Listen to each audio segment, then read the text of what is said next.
Hi, Steve Gordon here, your friendly neighborhood Dana Point carpet repair expert. And I'm a carpet guy. I'm not an actor. I'm going to prove that time and time again throughout this video. And I've made this recording to answer all your most frequently asked questions about carpet patching, carpet stretching, carpet to floor transitions, Berber carpet repair, seam repair, maybe repairing the carpet on your stairs, and maybe a couple other topics as well that are related to carpet repair. Now, after you watch this recording, you may have additional questions. You might want some more information. At that point, feel free to call us here at the office. We'll be just thrilled to take your call, give you all the information that you could possibly want, and then we'll be honored if you would book an appointment with me or with us to come on out and fix your carpet for you. So, that all being said, life is good. We're here to help. I look forward to hearing from you real soon, and enjoy my recording. Here you go.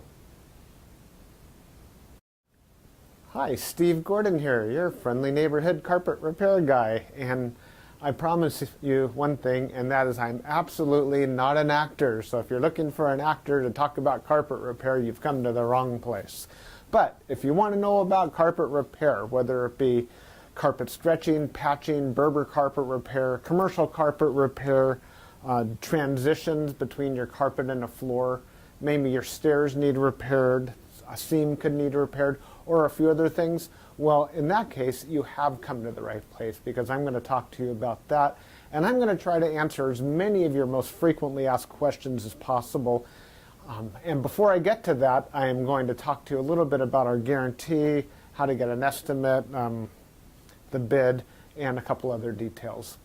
So, I hope you enjoy my recording, and please be patient with me because I don't have a script. I've got a dozen notes here to go off of, and it's just going to be right off the top of my head, and I'll try to really just answer all the questions I can ahead of time so that you have a little bit of education when you call us, and I certainly hope you do. So first, I'd like to talk about the guarantee. When you call us, you're going to get a 100% unlimited, unconditional lifetime labor guarantee. And what I mean by that is that either you or your carpet or both are going to be completely, absolutely, and thoroughly worn out before you ever have to pay to have that carpet fixed again. So again, 100% unlimited, unconditional lifetime labor guarantee, that's forever. How you get your estimate in the first place is after you watch this recording, give us a call here at the office, and we're going to give you something like a phone guesstimate. We'll give you an idea of what you might expect to pay. We might tell you something like between $150 and $300, or we might say between $200 and $400, or something like that. We're not going to know exactly, or even not even all that close, how much it's going to cost to have us fix your carpet for you. So if you feel like we're in the right sort of price range, then we're going to schedule an appointment to come on out and actually give you an absolutely free, no obligation bid. At that point, if you feel the bid is fair, and I'm sure you will because it's our business model to give you a fair price so that we could do the job right then and there all in one trip. We would really love to just do it in one trip. Now, I understand that sometimes you need to get a bid on one trip and then come back at a different time, have us come back at a different time to actually do the work. But by and large, it's normally best to just get it all done all in one trip, and that's how we'll give you the best price as well. After all, driving out to your place once is going to be less expensive for both of us than it would be to drive out to your place 2 or more times. Now, another thing about the absolutely free, no obligation bid is at that point we're going to actually have an opportunity to see the work. We're going to see exactly what needs to be done, because you see, when you call us on the phone, even though you think you've explained the situation thoroughly, it's very likely that either myself or one of my assistants here that helps me answer the phone won't really understand exactly what we're dealing with until we actually see it. And so that's why we really do want to come out and give you a bid in person. And by the way, if you don't like the bid, if you don't think it's fair, we're going to walk away absolutely empty-handed, and that makes us sad. So sad, because we want to be out there, we want to fix your problem, and put a check in our pocket and go off to the next one After all, this is what we do for a living. This is how we feed our families. Speaking about money, please don't pay cash. We would really prefer that you pay with a check made out to Creative Carpet Repair, or use a credit card. You can call in the office with a credit card. So cash, it's against the agreement I've made with all my contractors. Now, if you work with me directly, if I'm the actual contractor that shows up to your house and you want to pay me cash, I'm happy to take it. But for any other contractor throughout my entire company, please don't pay cash. Now, I want to talk a little bit about the carpet repairs. I've got a little bit of housekeeping out of the way. Let's talk about carpet stretching.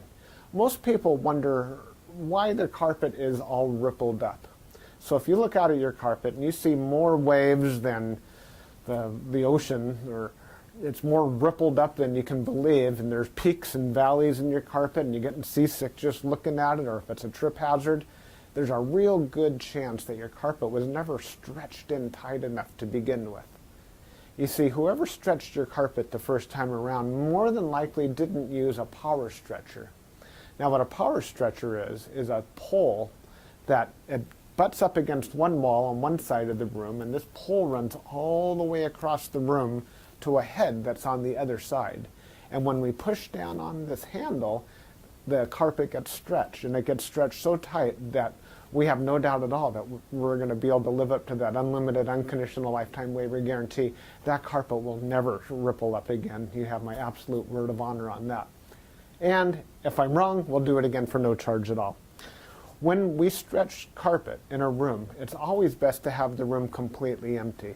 We can empty the furniture out of the room for you if that's what you need, but more often than not, the customer will want to get as much as possible out of the way. Now, don't strain yourself. Don't go moving a giant king-size bed or a dresser that weighs, more than 10 elephants. That's not cool. We have special tools. We have these sliders that we can put underneath the legs of the furniture. So even if your dresser weighs a couple 100 pounds and is harder than heck to move, we get those sliders underneath there, and we can move that stuff around if that's what we need to do. So don't strain yourself moving the furniture. Also, if you have a king-size bed and it's just completely unreasonable for whatever reason to move that bed, quite often we could stretch the carpet in that room without moving the bed. It's a lot more work. Those poles that I spoke about, they go actually underneath the bed, so we stretch the carpet right underneath the bed to the other wall. And it's a lot harder. It takes us a lot more time and effort, but it can be done. So that's a little bit about carpet stretching. We use a power stretcher. We don't just kick it in with our little Susie Homemaker little knee kicker, and it leaves a little bit of extra carpet at the end. We cut off that excess, and you'll see how much carpet we cut off when we're done. We throw it in a bag, and we tuck in the carpet along the edge, and boy, life is good. It looks so much better. One thing that you might be aware of when we finish, though, is if you had large ripples, the carpet could be soiled along the top ridge of those ripples more than at the valleys, and that makes sense. Where you're walking, that's where it's going to get more dirt. So after you stretch the carpet is a real good time to have the carpet cleaned. Also, the carpet's out of the room, and the furniture is out of the room, and it's just a great time to clean the carpet. It looks a lot better at that point. Mind you, like I said, this is unscripted, so I'm just going to talk to you about carpet repair. Now let's talk about Berber carpet repair for a minute.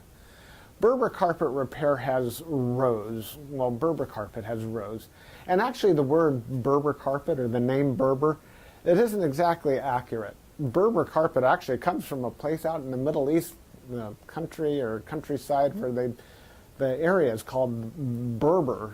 The Berber people or something like that. Anyhow, it's a very expensive rug, Berber rug. That's the actual meaning of the word Berber rug.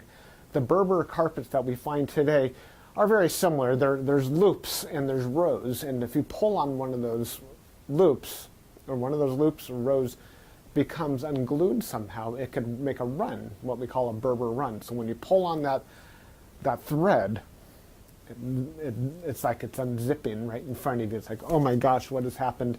I've got this zipper run going all the way across the room. Now your higher end Berber carpet, that doesn't likely happen. It almost never does. But the lower end, middle of the road and lower end Berber carpet runs all the time. So when we fix a Berber carpet, what we're going to want to do is take out the bad area and patch a new piece in there. Sometimes we could actually weave a little bit of some new loops right into the place where that carpet is come unfurled. But more than likely, we're going to want to put in a Berber patch in that area. One reason that Berber comes apart at the seams is because the carpet was never sealed at the seams well enough to begin with. Your carpet installer that originally installed that carpet was supposed to use a latex sealer or even a glue gun or something to seal the edges of the carpet. Now, if they don't seal the edges of the carpet, that's one reason that Berber carpet is just going to unfurl like crazy. So when we put in a patch or fix a Berber carpet, that area gets sealed. Now, we give the unlimited, unconditional lifetime waiver guarantee on Berber carpet as well. But mind you, just because, let's say you have a 12-foot seam and we fix 3 feet of it, that's the part that we guarantee. The rest of the seam we're not going to touch. And you may have a problem with that in the future. And that's certainly not our business to cover something we've never actually worked on before. Now, after Berber carpet patching, I'll just talk about carpet patching in general. And this includes the Berber. When you call us to have your carpet patched, the first thing that we're going to ask you is if you have any extra carpet to do the patch with. If the answer is yes, well, we're golden. We're ready to do the job. If you say no, you don't have any extra carpet to do the patch with, we'll ask, well, can we take the carpet from a closet or maybe even from underneath a piece of furniture? Because what we can do is we can take a piece of carpet from a closet and patch it right into your damaged area. And it usually works out really well. Most people would rather have a piece of carpet missing out of their closet than have a terrible, nasty area in the middle of their room where they'll see it all the time. After all, inside the closet, you usually have that covered up with shoes and old photographs and baseball bats and everything you've ever collected in your life. More about carpet patching is if you don't have the carpet to do the patch, there's really nothing I can do to help you. So you're going to need to find that carpet to do the patch with before you bother having us come out there. Because if we don't have the carpet to do the patch, we're stuck. Our hands are really tied. There's nothing we can do. Now, you're probably wondering how the patch is going to look when we're finished. It's real hard to say, especially in a recording like this. So just between you and me and a million of our closest friends here watching this recording through time, that patch is likely to be visible. You see, if you take a piece of carpet that's never been walked on, it's never been soiled, it's never seen the light from the window coming in so it hasn't faded out, and you take that brand new looking type of carpet or piece of carpet and patch it in to an area that has been worn, it has been soiled, it has been faded out by the sunlight, well, certainly you're going to see the difference between the new carpet and the older carpet because it's patched right in the middle there. Certainly it's going to look a lot better than the situation you probably have right now, but patches are visible. Another reason a patch might be visible would be because, well, thick carpet, thick nap or plush carpet hides the seams quite well. A short nap carpet, like a Berber carpet, for example, or any of the commercial type carpets, they're very short nap. They show the seams far more.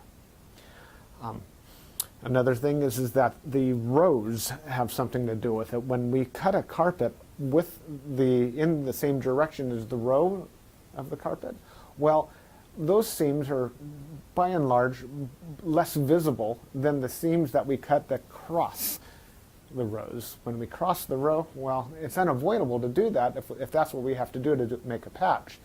And those seams stand out a little bit more than the ones that go along with the rows. So carpet patching, that's what we specialize in. We could absolutely do that for you. Have the carpet available for us, and we also back up our patches forever, just like everything else, just forever and ever and ever. That patch will never come up. After patching, well, we could talk a little bit about pet damage also when we talk about patching. If you have an animal, a dog or a cat, or I've even seen it's been a bunny or a few other animals that have actually gotten locked behind a closed door, what'll happen is they'll get that separation anxiety and they'll try to dig their way out and they'll just rip the heck out of the carpet. That's one of the main reasons we'll do carpet patching. If that's the case, well, certainly it's just like any other patch. You supply the carpet, we'll put it in. However, if that animal didn't tear up the carpet, if they actually urinated on the carpet, there's a whole other thing we can do about that, and I'm going to need your help for that. What we'll do is we're going to ask you to go to the pet store or go online and buy twice as much of a product as you think you're going to need, maybe 4 times as much, to actually kill the odor. Now, the product I'm talking about is actually an enzyme, and what we'll do is we'll pull back the carpet, we'll remove the padding, clean the floor, and you'll pour this enzyme onto the floors underneath it all. And that enzyme will eat up all the proteins that contribute to the smell of the urine in your carpet. Then we'll put in new padding, and you'll pour that enzyme cleaner all over the backing of the carpet as well at that time. I'll reinstall the carpet, and then one more time we'll use that cleaner and we'll just soak that area of the carpet with that enzyme one more time. And that's likely to kill the scent altogether. That smell should be completely gone. If not, it's probably because your animal found another place that you don't even know about, and I'm sorry about that. There's nothing we could do about your animal. Now that we've spoken about pet damage, I like to talk about carpet to floor transitions. A lot of people call us because they put in a new floor. Maybe it's a tile or a wood floor, and their carpet now needs to be finished along that edge. More often than not, we don't need to put in any kind of metal there. There's a lot of different types of situations where you do want a metal. If you have an apartment building and you want the carpet to last a long time between the carpet and, say, for example, a linoleum floor, we could put some metal there. There are flat metals. They're the type of metals that they're called, I've called them beat-down metals before. I'm not sure exactly what they're called. Beat-down metals, they're golden, they're silver, and the carpet goes right in there and it gets hammered down. Gives a nice clean edge, and it protects the edge of the carpet for a very long time. But if you're like most homeowners, that's not why you're calling us for a transition. You're calling for the transition because you just put in a nice marble or travertine floor, or maybe a wood floor. And so what we'll do with that is we're going to pull back the carpet and put in a new tack strip right up alongside that floor. Now that floor is going to be holding the place as if it were a wall. So here's your floor, here's your tack strip right in front of it.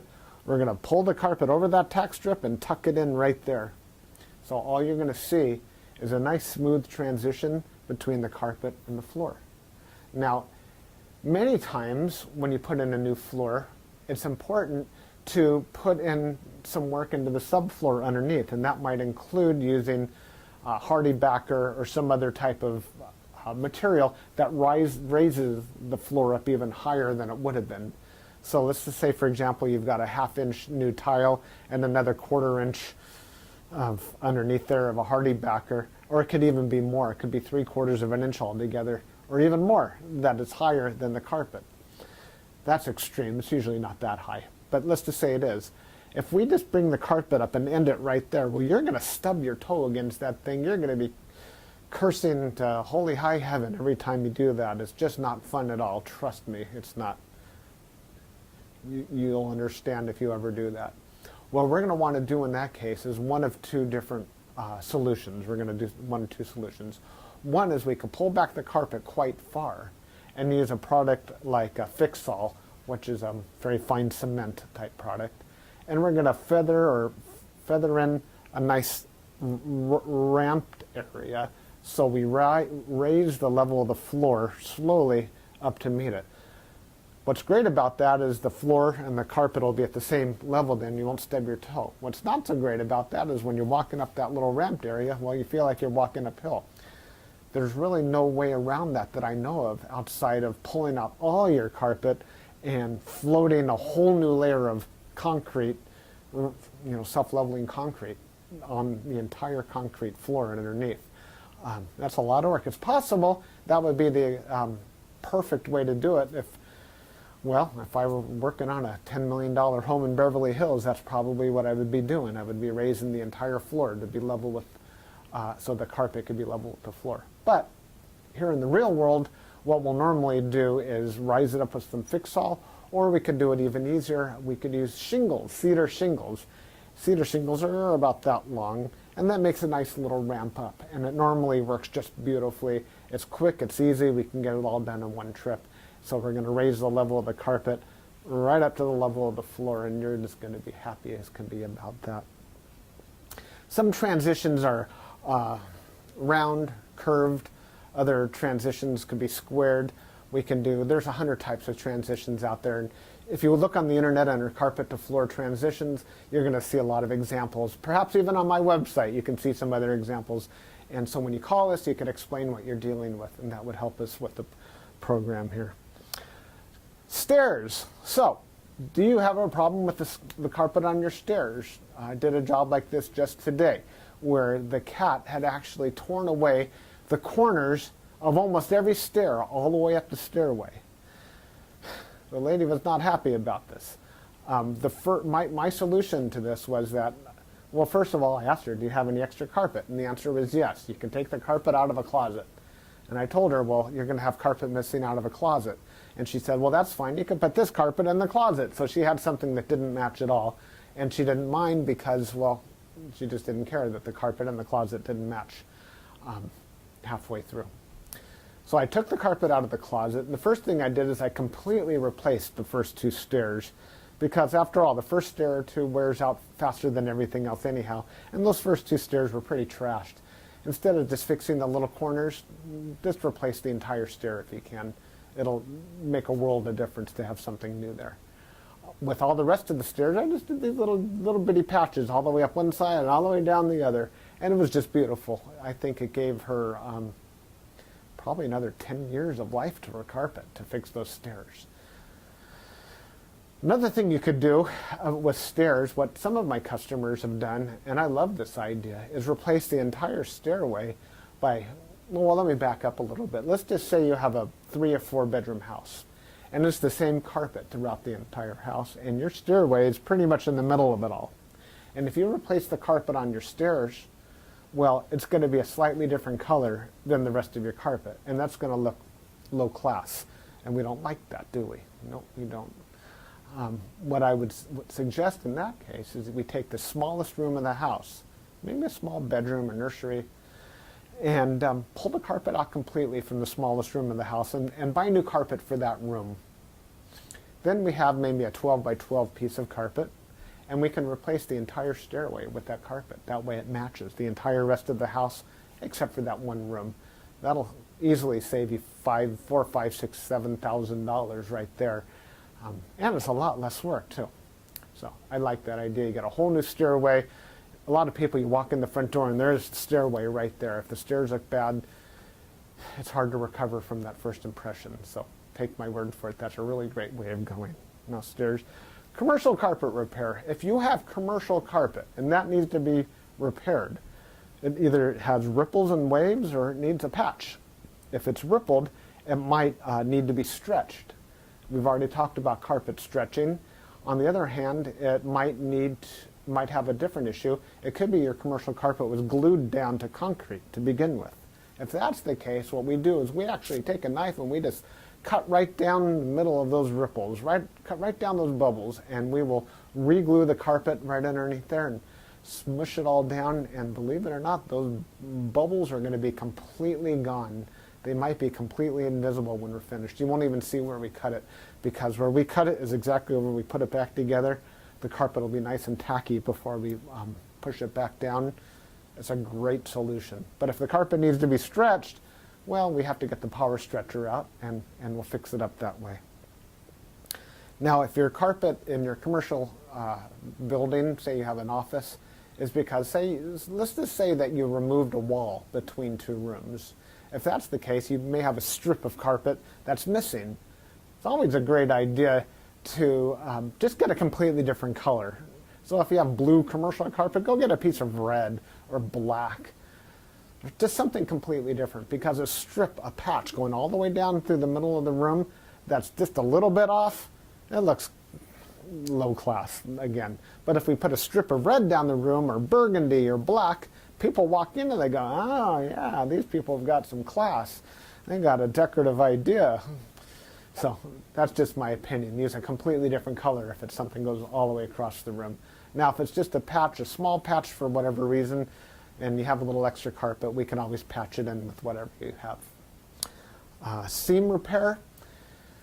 Good news and bad news. The good news about seam repair is that we can make your carpet so the seam doesn't keep getting worse. The bad news is that if it looks bad now, it's probably not going to ever look good again, regardless of what we do to it. Seams have to be done properly the first time. You see, when we seam a carpet together before it's installed, we'll use a straight edge and we'll cut down both sides of the carpet, and then we're going to seal the carpet on both edges, and then we're going to seam it together, and it'll be perfect. When it's completely cooled down, then we stretch it in. If we go back and try to open up the seam and cut that carpet off and try to bring it together, the chances of it ever looking better are right around 0. So I'm sorry to tell you that your seam repair, we can make it possibly look a little bit better. We can make it stop getting worse. We can make it not be a trip hazard any longer. But don't have your expectations too high when it comes to seam repair. The last thing I want to talk about is flood damage. Now, if you're watching this right now and you've got a flooded out carpet, you are in a world of hurt, and I'm sorry. The first thing I would do if I were you is probably have about 3 fingers of scotch. And then I would go ahead and get an extractor, like a hot water extractor. You can rent them at the just about any rental yard, and just start extracting all the water. Pull back the carpet, get rid of all the padding that's underneath your carpet. Rent a couple of blowers, or as many blowers as you need, and these things, they kind of look like a snail. As a matter of fact, that's their nickname in the field. We call them a snail. And they're shaped like that, and boy do they ever blow. And you can blow dry the whole underneath of your carpet. Set it up and get the carpet completely dry. At that stage, that's when you call us, and we can supply new padding, put a new pad, reinstall your carpet, clean the carpet for you if you're in an area that we do carpet cleaning, and life is good. You can put your furniture back and you'll be happy again. You don't have to do it yourself. If you want to call a company, even ours, depending on your area, can do that extraction for you as well. Now, if it's really flooded, I mean, seriously, like you're ankle deep in water, don't even bother. It's beyond almost everybody's ability. That means that your baseboards are all going to be all wet. A professional company will come in, remove your baseboards, and we don't do that ourselves. They'll remove your baseboards, they'll drill holes in the wall, attach blowers to your walls, and blow dry the entire area, inside the walls and out, the carpet, the floor, the whole shebang. And then we can come in and put the carpet back down at that point. So I hope that I've answered your questions. If you have any additional questions, now that you've heard me talk for the last I don't know how long, feel free to call me here at the office. I would be just tickled pink to hear from you. If I'm not here, one of my assistants, whoever answers the phone, will be well trained and will be able to answer any questions that you have about carpet repair. And then at that point, we'll be absolutely positively honored if you would have us just come on out to your place and fix your carpet for you. And that's all I have to say. Again, I'm Steve Gordon, and I promised I wasn't an actor, and by now you believe it. I'm a carpet repair guy, and I'll be looking forward to hearing from you, so please call me. Thanks. Bye-bye.